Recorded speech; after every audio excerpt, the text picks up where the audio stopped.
జిల్లా జమ్మికుంట మండలం Sai garden function హాల్లో బీజేపీ నాయకులు హుజురాబాద్ శాసనసభ్యులు కౌశిక్ రెడ్డి అనుచరులతో కౌంటర్ గా ఈటల రాజేందర్ ని కౌశిక్ రెడ్డి చిల్లర వ్యాఖ్యలు మాట్లాడడం సబబు కాదని, కౌశిక్ రెడ్డి చిల్లర వేషాలు మానుకొని పద్ధతిగా మాట్లాడాలని, హుజురాబాద్ లో 42% బీసీల రిజర్వేషన్ కోసం రానున్న స్థానిక ఎన్నికల్లో రమేష్ గురించి మాట్లాడిన కేసును బీజేపీ టికెట్ నేనే ఇస్తా అన్నందుకు కౌశిక్ రెడ్డి ఇష్టానుసారంగా మాట్లాడినందుకు తన పద్ధతులు మార్చుకోవాలని కౌంటర్ గా ప్రెస్ మీట్ నిర్వహించారు। ఈ కార్యక్రమంలో బీజేపీ జిల్లా ఉపాధ్యక్షులు ఎర్రవెల్లి సంపత్రావు, హుజురాబాద్ అసెంబ్లీ తాజా మాజా కన్వీనర్ మాడా గౌతమ్ రెడ్డి, జమ్మికుంట మున్సిపాలిటీ మాజీ చైర్మన్ శీలం శ్రీనివాస్, బీజేపీ సీనియర్ న్యాయమూర్తి బండి కళాధర్, మాజీ టౌన్ అధ్యక్షులు జీడి మల్లేష్, మాజీ సర్పంచ్ రంగపూర్ బింగి కరుణాకర్, జిల్లా మహిళా మోర్చా అధికార ప్రతినిధి కంకనాల రామరెడ్డి తదితరులు పాల్గొన్నారు।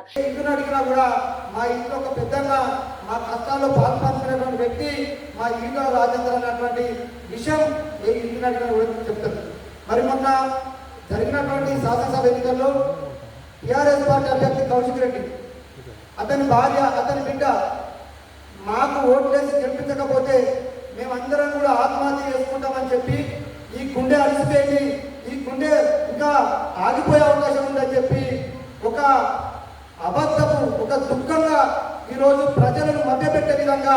మరి మాట్లాడిన మాటలకు సెంటిమెంట్గా ఫీల్ అయినటువంటి నా హుజురాబాద్ నియోజకవర్గ ప్రజలు ఎక్కడో ఒక కుటుంబమే చనిపోతుంది,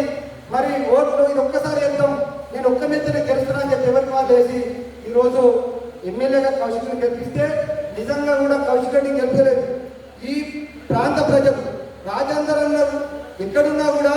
అతను ఇప్పటికీ మా ఎమ్మెల్యేగా భావించాల్సిన పరిస్థితి ప్రజలు ఉన్నది। మరి గెలిచిన తర్వాత అతను అనేక రకాల హామీలు